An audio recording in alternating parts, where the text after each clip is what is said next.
Welcome back to the deep dive. Okay, you know this feeling all too well, right? You're finally asleep, like really asleep, deep sleep. That good restorative stage, exactly. And then bam, like clockwork, maybe 2.0 a.m., it hits. That pressure, you know, the one, oof, yeah. And you have to drag yourself out of bed, completely shattering that really valuable rest you desperately need. It's absolutely maddening. And you know, the first thing people think is, oh, it's my age, or maybe that tiny sip of water I had before bed. Right? The usual But suspects. that's usually missing the real point. Our sources, well, they show the bladder is really just the messenger here. Okay. The actual culprits, they're deeper, more systemic issues. Think about gravitational fluid shifts during the day, or even your body temperature messing things up at night. These things force the kidneys into overdrive when they should be, taking a break. So it's not just about the bladder itself, it's the whole system. Precisely. The plumbing's fine. It's the signals and the fluid management that's off. Okay, so that's our mission for this deep dive. We're going to unpack five, well, surprising and really fixable mistakes that are likely driving these nightly wake-ups. Yeah, and we'll count them down, starting with some simpler habits and building up to the really big systemic stuff. And that number one mistake, Mm. honestly, it's powerful, and I think probably the most overlooked factor for a lot of people. Let's get into it. Yeah, what's really striking is how holistic this is. You can't just, zero in on the bladder. You have to look at the whole picture. Totally agree. Okay, mistake number five, Hmm. the 3-hour liquid myth.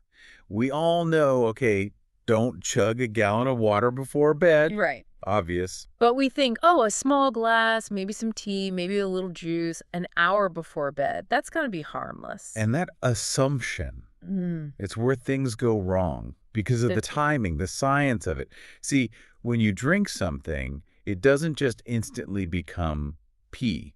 Okay. It gets absorbed, goes into your bloodstream, increases your blood volume, and your kidneys, they're the filters, right? Hmm. They sense this increase. And they start filtering out that extra fluid. That whole process from drinking it to peak urine production, it takes, well, anywhere from 60 to 180 minutes. On to 3 hours. Exactly, 1 to 3 hours. So if I have that harmless glass of water at, say, 10:30 p.m., I'm basically programming my kidneys to hit peak production right around 1:32 a.m. You're setting your own alarm clock. Mhm. Precisely. Well, And here's where it gets even more interesting, kind of the hormonal side.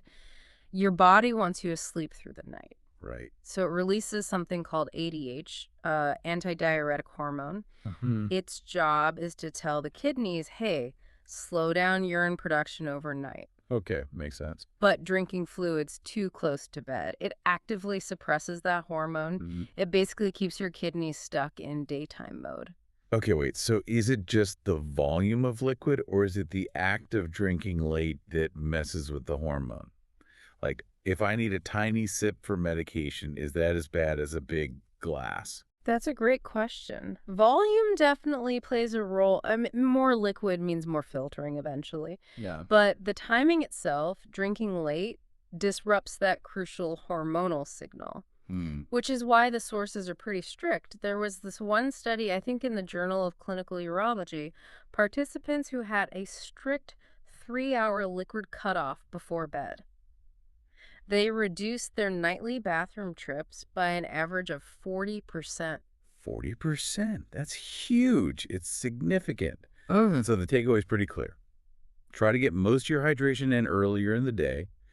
Be done 3 hours before bed. Mm-hmm. And yeah, if you need medication, use the absolute smallest sip of water you can manage. Okay, makes sense. Front load the hydration. So if we've managed the liquids, got that 3-hour roll down, the next logical thing is food, right? Mhm. What and when we eat, exactly. Which brings us nicely to mistake number 4, the late dinner and what we're calling the hidden diuretic trap. Right, and this seems to have a few parts to it. Yeah, it's not just one thing. People often focus on timing, but the content of the meal matters just as much. Okay, let's start with timing then. Eating a big meal, say, within 3 hours of bed. I read the Sleep Foundation says this basically kicks your digestion into high gear. Right, and that diverts energy away from sleep's repair work. Plus, it raises your core body temperature, which isn't great for sleep quality. It leads to more fragmented rest. Okay, so poor sleep quality. Uh, And does eating late add fluid too, like the drinking? it does, actually. It's something called metabolic water. As your body breaks down the food, the carbs, fats, proteins, it actually creates water as a byproduct of metabolism. Mm-hmm. Never thought of that. Yeah, so that adds to the fluid load your kidneys have to deal with overnight, even if you didn't drink anything with the meal. And then there's the tricky part, the hidden diuretics. Okay, alcohol, caffeine, we know those. But this list, I mean, it includes stuff I thought was really healthy. Celery, cucumbers, asparagus, bell peppers, Oh, parsley. no, it's kind of shocking, isn't it? Think about someone having a big, quote unquote, healthy salad at 9 p.m., Right, packed with celery and cucumber. thinking they're doing great. But they're essentially downing a diuretic cocktail right before lying down. Even really spicy foods can irritate the bladder and make you feel like you need to go. Okay, so the strategy here is twofold then. Finish eating, like the main meal, maybe 3 to 4 hours before sleep, Yes, give digestion time. and become a diuretic detective.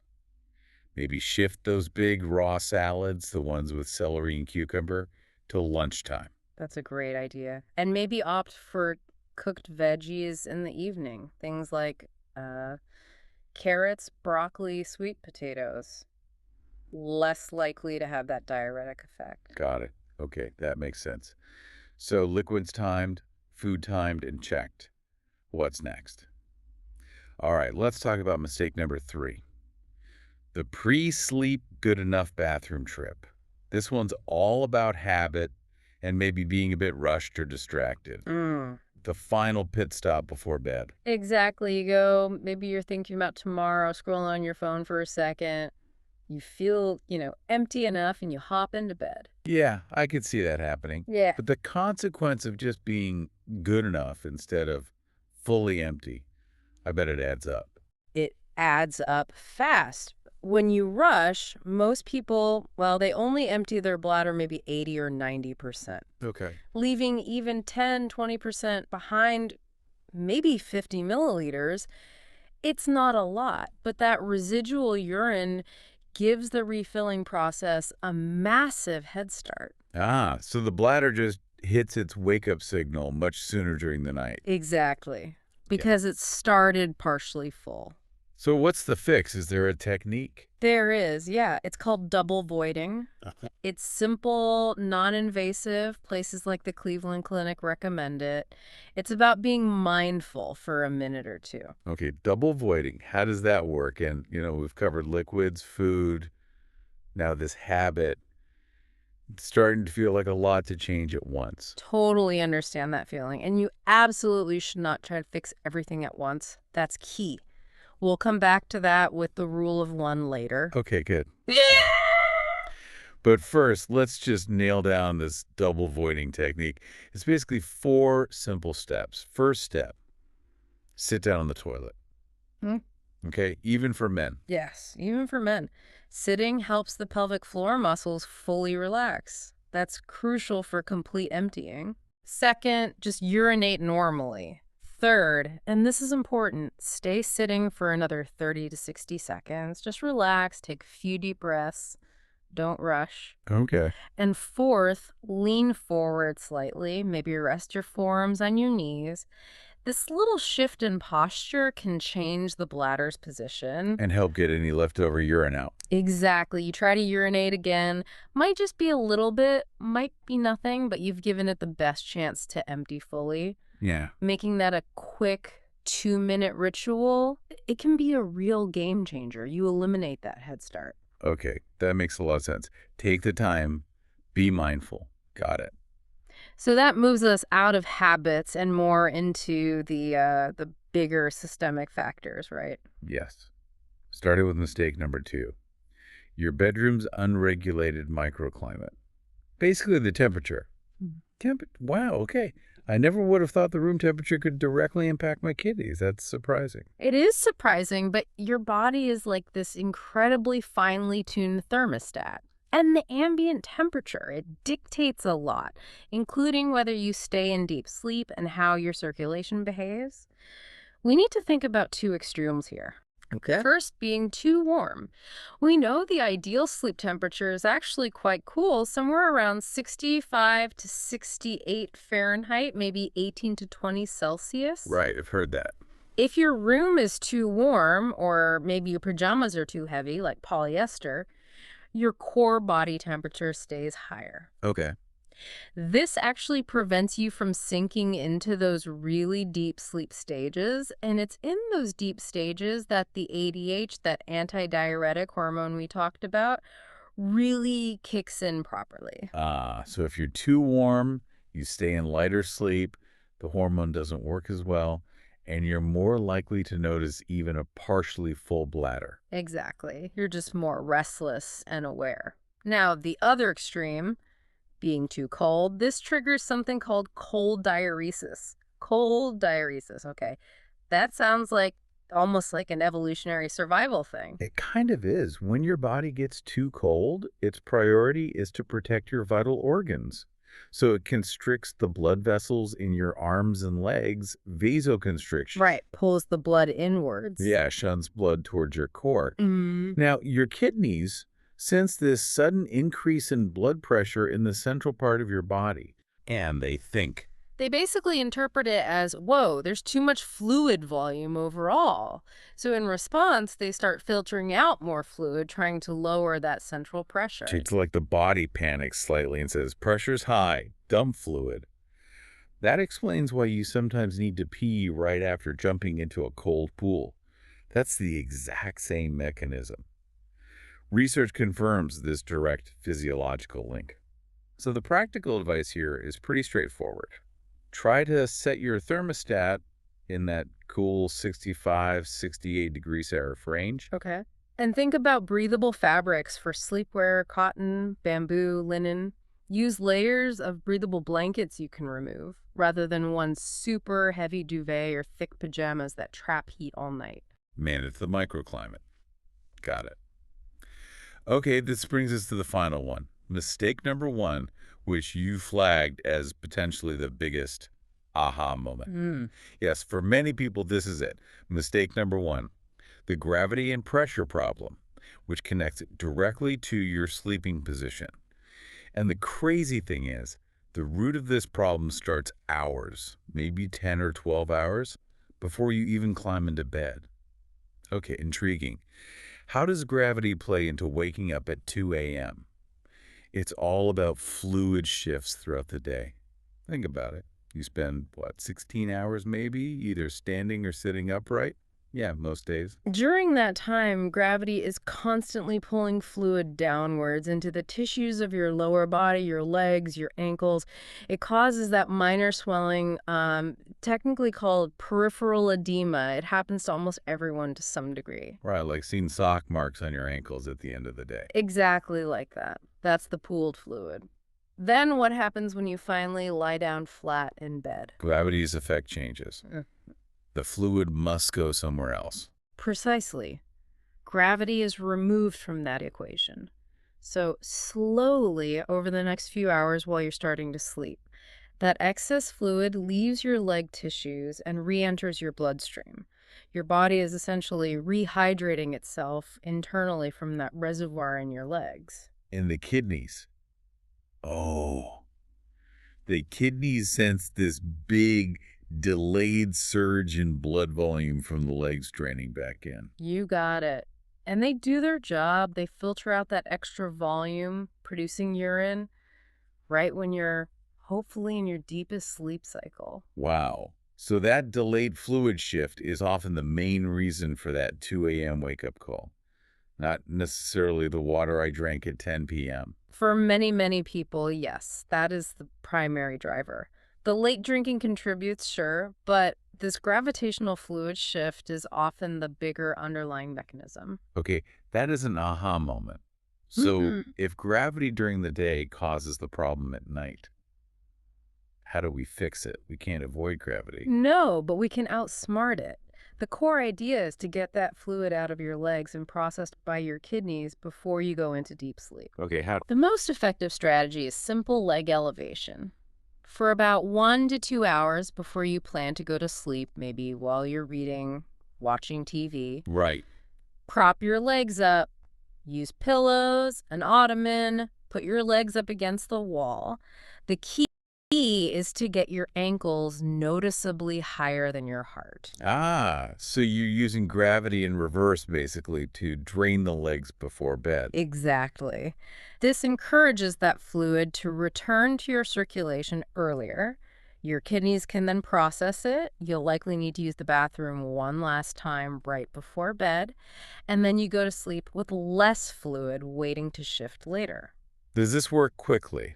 Like if someone tries this tonight, could they see a difference? That's the beauty of it. It can work very quickly.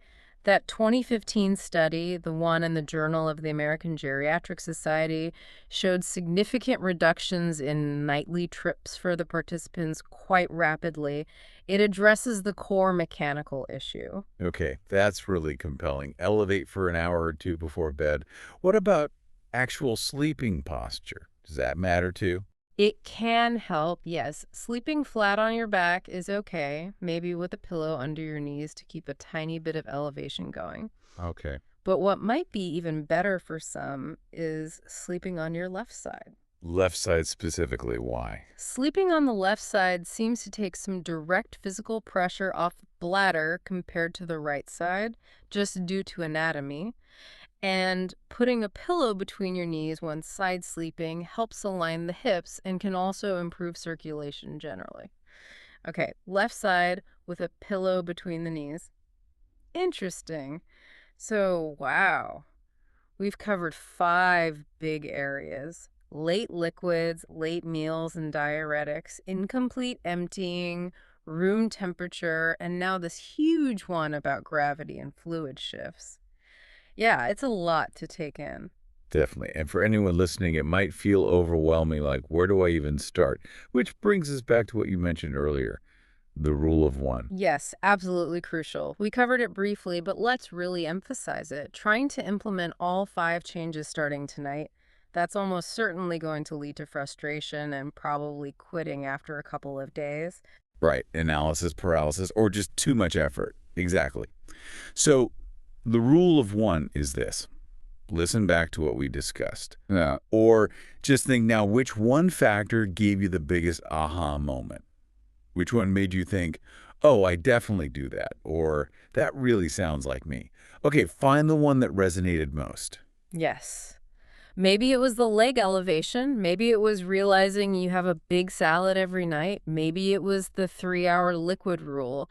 Pick just one of those things. And focus only on that. Focus only on that single change for the next 3 nights. Give it a real try. See if it makes a difference. Don't worry about the other 4 for now. Okay, so small, consistent wins build momentum. That makes sense. Rather than trying to boil the ocean. Precisely. Small wins create lasting change. And that really ties into the core message here, doesn't it?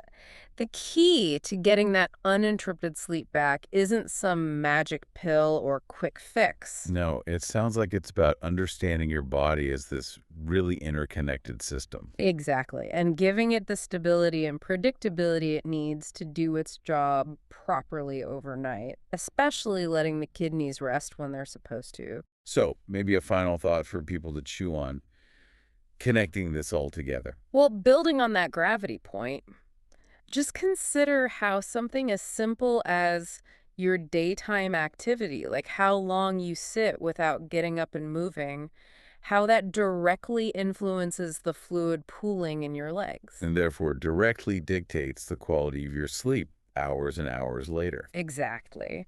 Your daytime actions are literally setting the stage for your nighttime rest or lack thereof, thinking about your day through that lens. Well, it can change how you approach everything from hydration to movement breaks to dinner timing. Wow.